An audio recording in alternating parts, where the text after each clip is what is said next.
Salam dalam nama Tuhan Yesus Kristus. Saudara-saudara, saya akan membahas bagi kita tentang apakah darah Kristus dapat menghapus segala dosa kita. Yang kedua, apakah hanya dengan iman dapat menyelamatkan kita. Dua pembahasan ini secara sekaligus. Mengapa saya bahas ini? Karena beberapa waktu yang lalu ada sebuah grup di Messenger dan mereka sedang live dan meminta saya untuk bergabung. Dan setelah saya perhatikan, ternyata kelompok ini adalah kelompok sesat, yaitu dari Gereja Tuhan yang Maha Kuasa. Ini adalah nama kelompoknya. Kelompok ini dikatakan sesat karena ajaran mereka. Mereka ini muncul di Cina di akhir abad ke-20 ini, sekitar tahun 1991. Dan apa yang mereka katakan, bahwa Tuhan Yesus itu sudah datang ke dalam dunia untuk yang kedua kali, namun dalam bentuk perempuan. Lalu selain itu mereka mengatakan bahwa kematian Tuhan Yesus di atas kayu salib tidaklah cukup untuk menebus dosa-dosa kita. Darah Tuhan Yesus Kristus tidaklah cukup untuk menghapus dosa-dosa kita, tidaklah cukup untuk menyelamatkan kita, tidaklah cukup untuk membawa kita ke surga.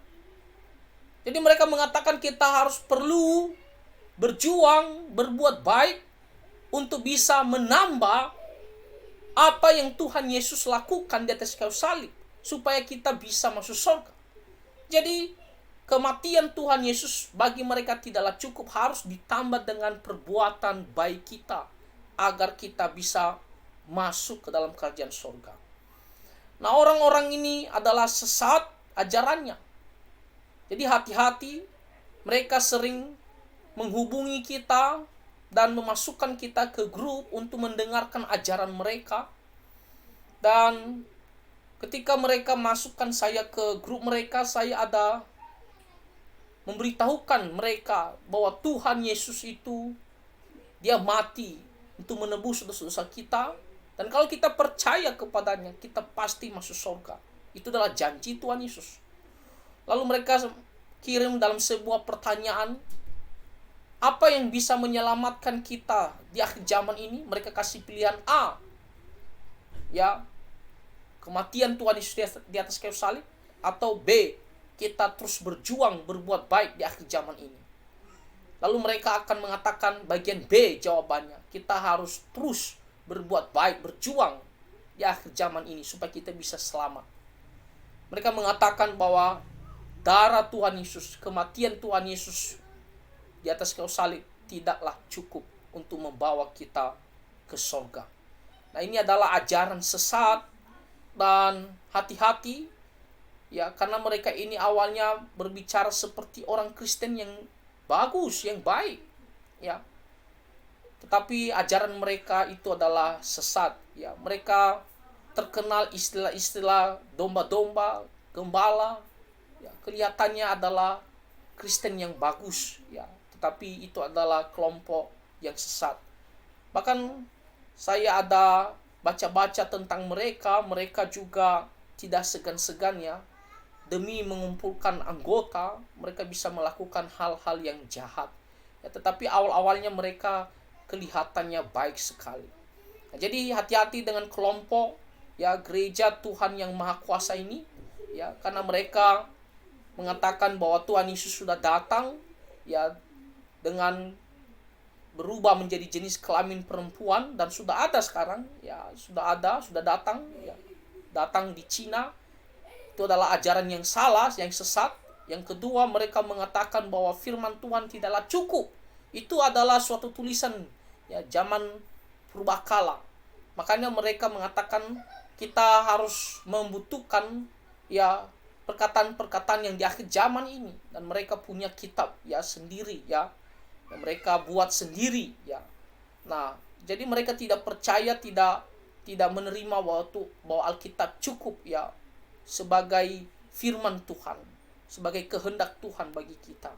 Dan yang ketiga, mereka mengatakan bahwa kematian Tuhan Yesus, darah Tuhan Yesus di atas kayu salib tidaklah cukup untuk menghapus dosa-dosa kita. Nah, sekali lagi, kalau saudara-saudara ya ketemu dengan kelompok ini, hati-hati ya, jangan langsung mengikut mereka, hanya kata-kata mereka yang baik, tapi kamu harus kenal bahwa itu adalah ajaran sesat. Makanya sebelum menerima ataupun bergabung di suatu media sosial ya, jangan langsung ya masuk, tetapi tanya dulu, ini ajaran apa, ini kelompok dari mana, apa yang diajarkan mereka. Jadi di sini saya akan membahas ya tentang kebenaran firman Tuhan. Apakah benar yang diajarkan oleh ya kelompok yang sesat ini? Apakah darah Kristus dapat menghapus segala dosa kita? Artinya cukup untuk menghapus dosa kita, atau kurang? Sehingga harus ada sesuatu yang kita tambahkan agar kita bisa masuk surga. Dan yang kedua, apakah hanya dengan iman dapat menyelamatkan kita? Kelompok sesat dari gereja Tuhan yang Maha Kuasa ini mengatakan, ya iman tidaklah cukup menyelamatkan kita. Kita harus berjuang berbuat baik di akhir zaman ini untuk bisa membawa kita ke surga. Nah, mari kita bahas ya kedua topik ini, dan kiranya menjadi berkat bagi kita. Nah, pertama kita mau bahas apakah darah Kristus dapat menghapus segala dosa kita. Kalau kita membaca di Matius pasal 26 ayat 28, dikatakan, sebab inilah darahku, darah perjanjian, yang ditumpahkan bagi banyak orang untuk pengampunan dosa. Ini adalah perkataan Tuhan Yesus langsung, bahwa dia memberikan, mencurahkan darahnya. Dikatakan di sini ya, darahnya ditumpahkan, tujuannya adalah untuk pengampunan dosa.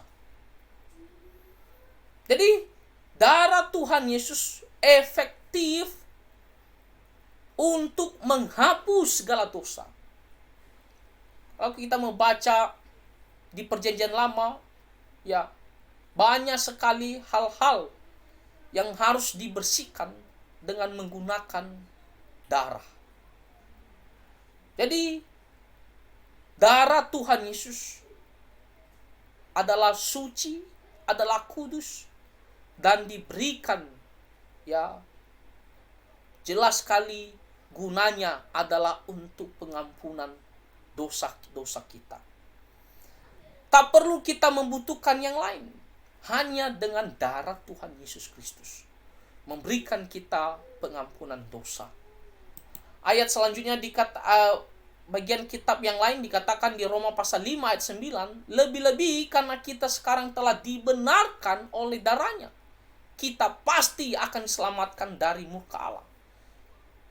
Jelas sekali dikatakan bahwa kita dibenarkan.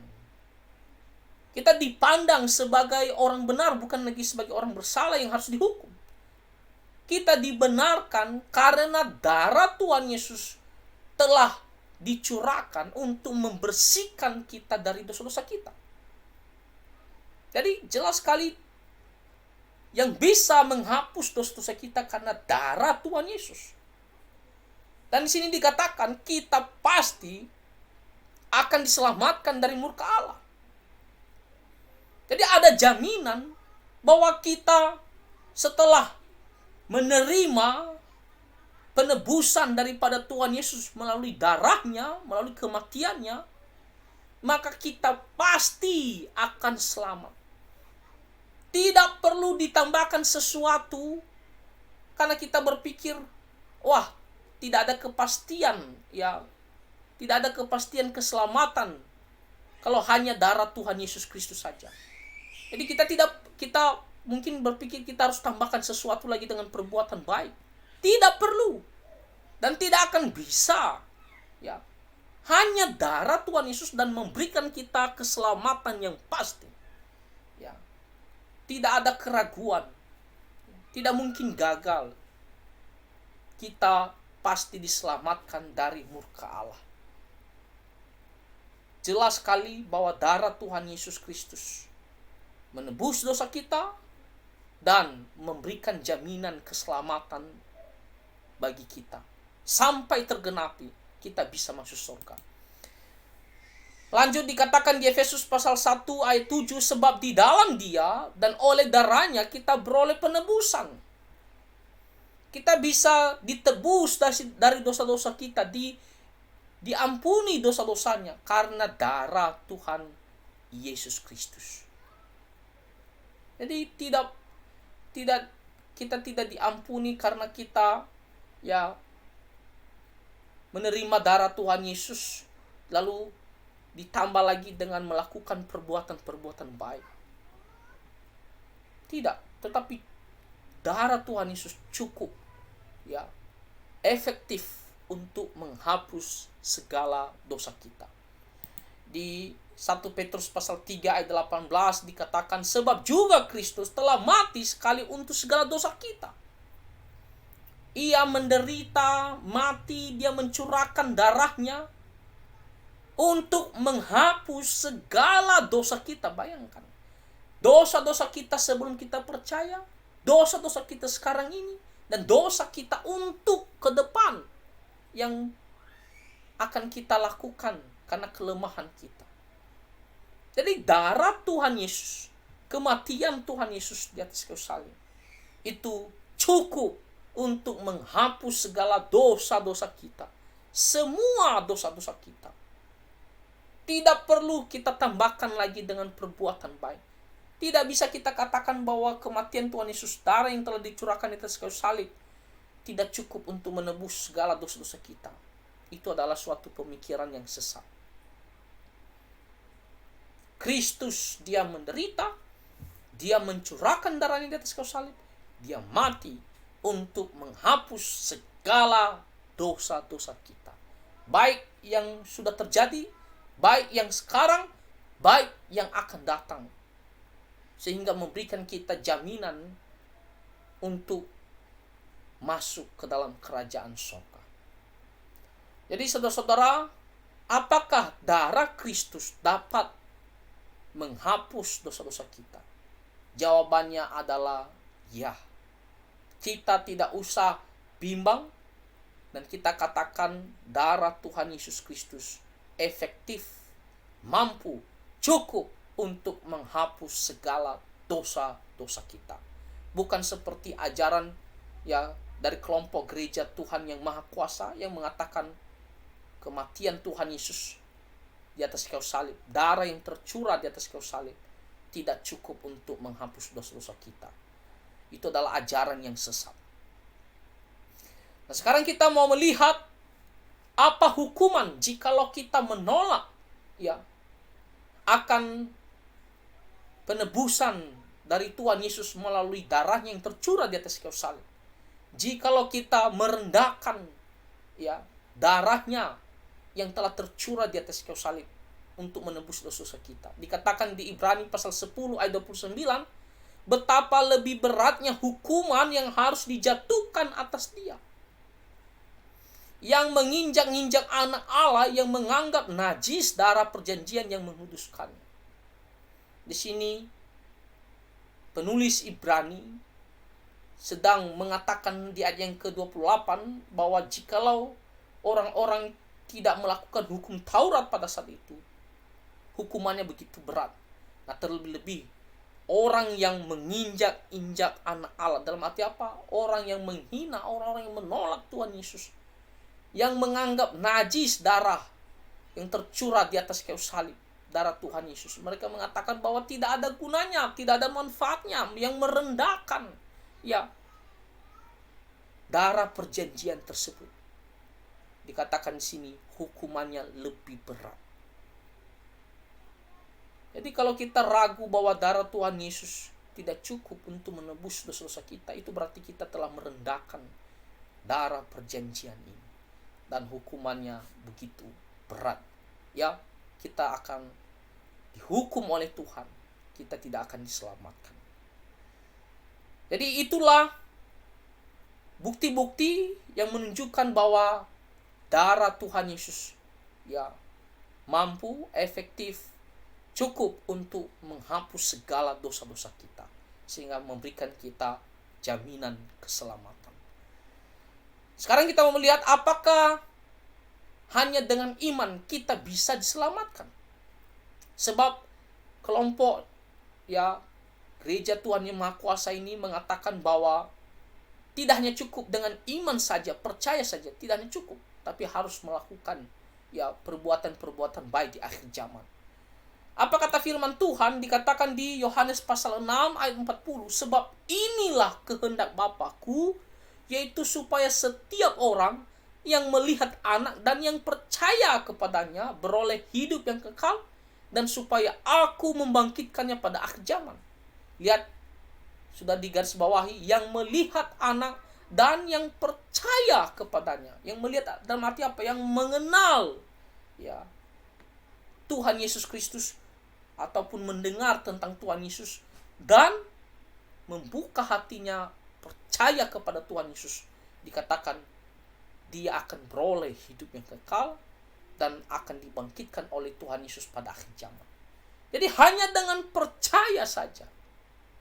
Iman, bukan iman tanpa perbuatan-perbuatan baik di akhir zaman. Bukan. Tapi cukup dengan percaya saja. Yohanes 3 ayat 18, barang siapa percaya kepadanya, ia tidak akan dihukum. Barang siapa tidak percaya, ia telah berada di bawah hukuman. Sebab ia tidak percaya dalam nama Anak Tunggal Allah. Lihat, percaya saja tidak akan dihukum, tetapi tidak percaya, dikatakan di sini, akan berada di bawah hukuman. Jadi, percaya, iman saja. Ayat selanjutnya dikatakan di Yohanes pasal 11 ayat 26, dan setiap orang yang hidup dan yang percaya kepadaku tidak akan mati selama-lamanya. Ada jaminan bahwa keselamatan kita tidak mungkin gagal. Pasti tergenapi jikalau kita percaya kepada Tuhan Yesus Kristus. Tidak akan pernah gagal. Jadi iman itu benar-benar menyelamatkan kita, memastikan, memberikan kita jaminan bahwa kita pasti selamat. Dikatakan kalau kita percaya kepada Tuhan Yesus, kita tidak akan mati selama-lamanya. Lanjut dikatakan di Roma pasal 10 ayat 9, sebab jika kamu mengaku dengan mulutmu bahwa Yesus adalah Tuhan dan percaya dalam hatimu bahwa Allah telah membangkitkan dia dari antara orang mati, maka kamu akan diselamatkan. Lihat, hanya dengan mengaku dengan mulut ya dan percaya dalam hati. Dan tentunya bukan hanya sekedar mengaku saja, tetapi ada suatu kesungguhan. Dikatakan di sini benar-benar percaya dalam hati. Ya, menyadari bahwa Tuhan Yesus itu adalah Tuhan dan juru selamat. Kita mau percaya menerima dia sebagai Tuhan dan juru selamat kita. Kita mau menyerahkan hidup kita, kita mau mengikuti dia. Itulah maksudnya percaya sungguh-sungguh kepada Tuhan Yesus. Bukan hanya di mulut saja, tetapi di dalam hati kita sungguh-sungguh percaya kepadanya. Dikatakan di Efesus pasal 2 ayat 8 sampai 9, sebab karena kasih karunia kamu diselamatkan oleh iman, itu bukan hasil usahamu tetapi pemberian Allah. Itu bukan hasil pekerjaanmu, jangan ada orang yang memegahkan diri. Jadi ingat, kalau kamu mengatakan iman itu tidak cukup, harus ditambahkan dengan perbuatan-perbuatan baik supaya kita bisa selamat. Dikatakan di sini, ya kita diselamatkan hanya oleh iman. Ya, bukan hasil usaha kita, bukan ya hasil pekerjaan kita bisa diselamatkan. Tapi karena kasih karunia dia berikan kita iman. Iman ya sebagai syarat, jalan untuk bisa kita diselamatkan. Jadi hanya dengan iman saja. Tidak perlu ditambahkan dengan perbuatan baik. Jangan pikir saya bisa masuk surga karena saya percaya lalu saya hidup baik, hidup melakukan perbuatan baik. Digabung dua hal ini, itulah kenapa saya bisa masuk surga. Bukan. murni karena kasih karunia, Tuhan memberikan kita iman. Jadi hanya dengan iman kita bisa diselamatkan. Jadi saudara-saudara, mari kita menolak ajaran-ajaran yang sesat, terutama tadi kelompok gereja Tuhan yang Maha Kuasa. Kita harus selalu memegang kebenaran firman Tuhan, bahwa kematian Tuhan Yesus, darah Tuhan Yesus memberikan kita keselamatan yang pasti, memberikan kita pengampunan dosa untuk segala dosa kita, dan hanya iman kita bisa diselamatkan. Tidak ditambahkan dengan perbuatan baik barulah kita bisa selamat. Tidak, tapi hanya dengan iman saja. Kiranya kita bisa mengerti kebenaran firman Tuhan ini, dan kita terus memegangnya, dan kita selalu mau hidup untuk kemuliaan nama Tuhan Yesus Kristus. Tuhan Yesus memberkati kita semua. Amin.